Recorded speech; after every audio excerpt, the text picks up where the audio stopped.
It's a scary place, especially a hospital. It's terrifying. If you don't know anything and they're speaking big words that sounds like gibberish, it's terrifying. Hi, I'm Lida, a second year nursing student, and today I'll be sharing my student secrets.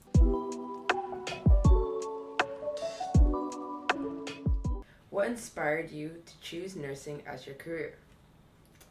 That's actually a really good question.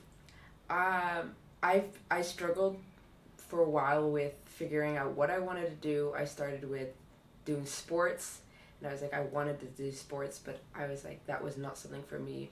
And I've always wanted to help people, and I always wanted to help people get better with either being sports or with health. And I tried with sports, and it wasn't something I was too passionate about, and became more of a hobby. So I chose nursing, as I really enjoyed helping people in the medical field and seeing people get better and seeing people feel healthy in themselves again. So I think that's one of the things that inspired me the most to be a nurse.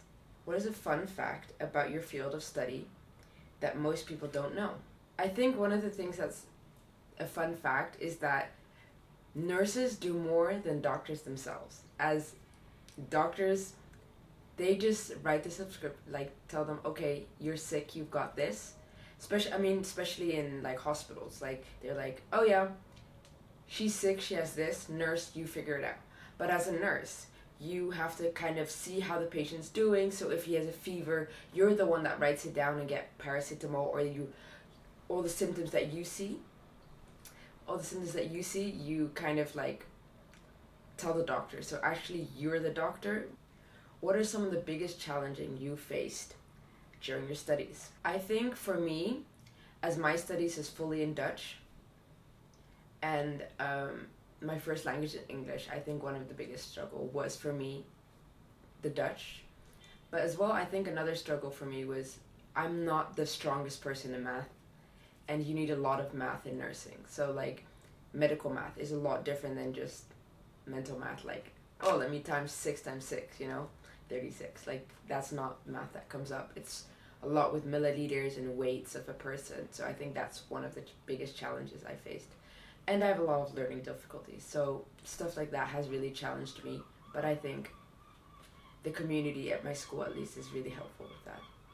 And like, what is a way that you overcome these challenges? I have a lot of guidance from school. So I ask for a lot of help, and I ask for teachers, and I always ask and get stuff ahead of time so that I have time to study it, especially when it comes to like math. But with my Dutch, I just practice as much as possible, like with my friends and with my teachers and family, just work on my Dutch actually. What do you think is the most rewarding aspects of being a nurse? I would say seeing the joy in someone's face when they feel better, or they figure out that what they have is what they actually have. Because in a lot of times when you are ill and they don't really know what you have, it's like there's an open space, a gray area where you don't know what you have. You feel extremely ill and you just don't know. So being able to help someone get better, especially when it comes to children, I love seeing the smiles back on their faces. Not just like smiles that they force on because their parents are, but smiles because they're joy, that's out of joy.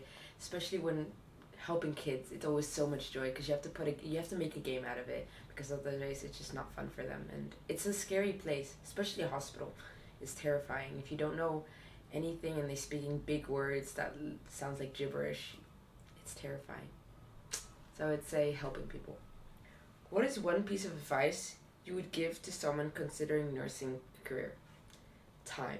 I would say if you feel like you have the time to have night shifts and do what we call graveyard shifts, which is basically you go to work at around 7 p.m., 8 p.m. and come back home around 6, 7 a.m. So when everybody's asleep, you're at work, and when you get home to sleep, everyone goes to work.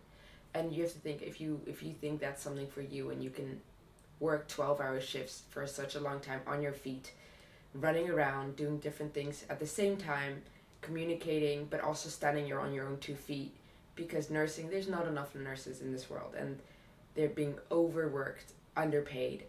If you are ready to do that, then I would suggest becoming a nurse. And if you love working with people and working as a team and being a team player, but also wanting to help people, I would suggest being a nurse and wanting to be in the medical field because it's amazing. What are essential skills you believe a good nurse should have? I would say communication skills. So you're able to uh, really speak to the patient, but also speak to your colleagues and doctors, because if you don't, something could go wrong. But also you need to have patience as well, because if people are sick, the likelihood of them lashing out at you or being verbal with you, and you need a thick skin for that, because when you're sick, and some people are sick and they won't get better. And being able to communicate with their loved ones and being able to say, hey, she is in pain, or she isn't in pain anymore, you don't need to stress about it. But also with elderly people, like I've personally worked with in elderly homes where the males are quite cheeky sometimes, and they say things they shouldn't do because sometimes they have Alzheimer or they have some kind of sickness that they just don't remember about, or stuff like that. So they say cheeky things, which you just need to tell them straight up, like, you can't say that to me. I work here, stuff like that. And I would say, like, being flexible, open-minded, and if things change, they change. It always changes. Nothing goes one way, especially when it comes to being sick or in hospitals. Nothing goes as planned most of the time. How do you handle the emotional and physical demand of being a nurse?